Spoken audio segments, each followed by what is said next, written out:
So when you're an emotional eater, you're usually trying to control food. Sometimes you don't know if you're actually hungry, if you're snacking, if you're emotionally eating. And this can be really frustrating, but we need to be able to discern this. So let's dive in. And if you're new here, welcome. My name is Michelle. I'm a certified holistic nutritionist specializing in emotional eating. I wanted to talk about this because this was something that came up, and it comes up with clients. Am I emotionally eating? Am I snacking? And there's so much confusion around your body and hunger. And so this is why we need to look at emotional eating in different layers. We need to actually understand what emotional eating is so we can start discerning these layers. So emotional eating is a coping mechanism. It's when you're using food to soothe yourself from discomfort, distress, essentially from uncomfortable emotions. And you're doing this because you don't know how to move through your emotions, how to regulate yourself, how to process emotions and get to the other side. And so when you're not able to do that, the discomfort of the emotions can feel really uncomfortable. And you learned at a young age that you didn't learn the skills you needed, so you went to food. And so now, as time goes by, food becomes this outlet and life becomes busy, life becomes stressful, and we're trying to, not eat as much. We're fighting the urge because there are implications to emotionally eating. We're trying the diets to control food. We're trying to exercise. There's all of these layers to the pattern. And so when this is happening, it is hard to know what hunger feels like in your body because it has been so confusing from a really young age. And if you don't know what true hunger looks like in your body, if you don't know how to nourish yourself so that you're satisfying your hunger, if you don't know how to tell when you're triggered into your emotional eating, if you don't know what emotions feel like in your body, you're going to get lost in this. And so it's not about finding the right diet. It's not about controlling food. It's about it's about really connecting back to your body, to your hunger signals, to your nourishment, to your emotions, to your triggers, so that you can start discerning what's really going on. So you won't be confused if you're snacking or if you're actually hungry or if you're emotionally hungry, and you have the right tools to go to each of those.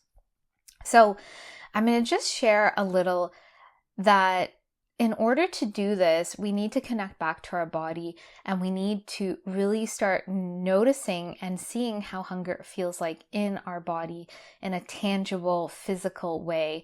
And we need to know what emotional hunger looks like, what our triggers look like in a tangible way, in a way that we can start being aware of.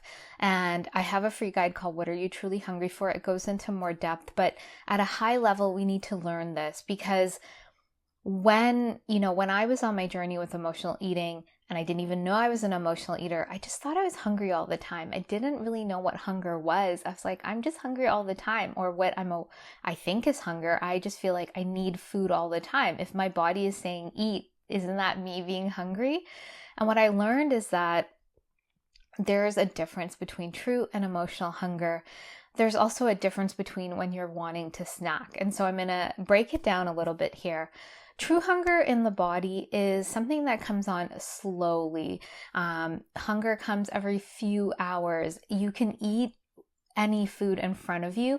You're not like, I need that specific food. You can eat food and it's usually nourishing. You're not attached to any particular food, and it's something you don't feel out of control with. You don't need to eat in an instant. You can sort of wait a little bit. Whereas emotional hunger, when you're triggered, it's like instant, you're irritable, you want the food right away, and you need it because you have, you got triggered into your emotional eating. And I know there's this thing, hangry, going around. And yes, we can get to those points when we keep ignoring our true hunger. We can get to those hangry states because we're not getting the food into our system. But if our hunger is triggered very quickly and we've just eaten and we're like, we shouldn't be hungry, that's more emotional. So there's a few different things going on here. And so when you're snacking, usually, if you have a meal and you didn't eat enough, you're going to be snacky after. And so you need to notice that you need to eat more. But a lot of emotional eaters, they try the diets. They're so used to listening to something outside of them. They don't recognize, or they don't allow themselves to have a bit more food. They feel guilty or they feel shame. And so they're constantly trying to control. So there's so much control around food and our body. And this is why we need to start getting back into certain things. This is why we need to start connecting back to ourselves. And when I'm working with clients, we do this in a really step-by-step strategic way, because you can't jump into intuitive eating. You can't jump into just honoring your hunger. You need to actually recognize what that looks like in your body. You need to understand hunger. And so I'm just going to outline sort of the process that I'm doing with clients so that you can see how this sort of works. Initially when I'm working with clients, we're looking at how are they nourishing themselves. And so we're looking at, when do you truly feel hungry? There's strategies around that. How are you nourishing yourself? Are you snacky after a meal? Do you not feel satisfied after a meal? What does hunger physically feel like for you? And as you start noticing what that feels like, we start laying the foundation. And then it becomes easier and easier as we start nourishing the body and shifting out of those diet rules and those restrictions to start seeing the emotional hunger that we can then do the deeper work on. Part of this is also honoring your body. When we have those diet restrictions, we think, this is my plate, this is how much I can eat. And we don't think like, I'm still hungry after this, I should have some more. Or I had a really, long day the day before, or I've been working out more, I've been moving more, the weather's changed, or I didn't sleep enough. We're not taking all that into account, how it impacts our hunger and how much food we might need and what is deeply satisfying for us. So if you keep having the same dinner and you're snacky every day an hour later, most likely you didn't eat enough at that meal. Of course, you'd have to look at the full day, check in with your body to feel, is it true hunger? Is it emotional? And then as you're honoring your body and looking at what's triggering your emotional eating, because it could be the shame that you ate, you didn't restrict, or you're eating more at dinner. It could be that you look in the mirror and you criticize yourself.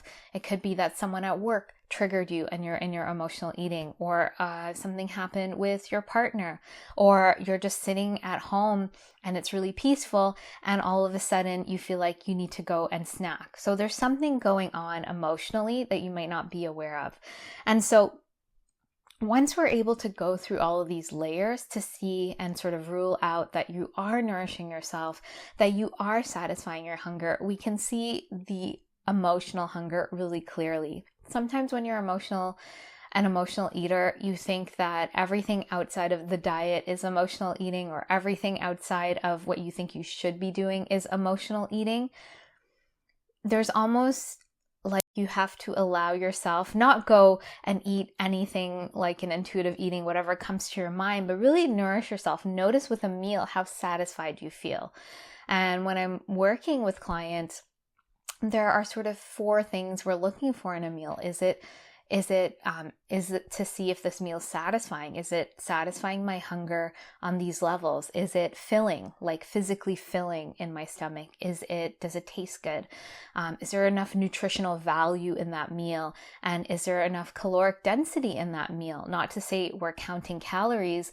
It's that we can't eat this big meal and it has no real density or calories to it. We're going to be hungry, an hour or 2 later, usually. So we're just looking to see what our body needs in terms of that. And so as we're able to do that more and more and pull away from the diet rules, we realize that there's just a lot more sovereignty around food. We feel better in our body. We're noticing how food feels and digests. And then we're starting to see our emotional eating and the triggers, and we're able to meet those needs. Those needs are not nutritional needs. Those are deeper emotional needs. And when I'm working with clients in the program, we're doing somatic work. We're doing deeper somatic meditations, with psychotherapy tools, with parts work to really get into the parts of you that are wanting to go to food to soothe. We're going into the deeper layer the first time you experience this. We're really getting into the root to resolve it and shift the pattern so you're meeting your needs on this deep level, and really not realizing that you don't need food. There's like an internal somatic body level shift. And then when you have those emotional needs met, you won't go to food to soothe. Food becomes food. And when you learn how to nourish yourself, you're not going to keep, using those diet rules, because if you no longer go to food to soothe, your body can now interact with food as it's meant to be. It's meant to be something that nourishes us. Food can also be comforting, but we're not using it as a substitute for something deeper. It's not going to meet those deeper needs. And the more we keep relying on it in that way and not wanting to do the deeper work, the more out of control we will feel with food. And so this is the work we need to do. Emotional eating is multi-layered. It's not that we can just throw food out the window and never have to deal with it. We have to work with food and create a healthy relationship with food. We have to work with our body and create a healthy relationship with our body and our emotions. And it's through this that we can get to ease and confidence around food and in our body and not feel out of control.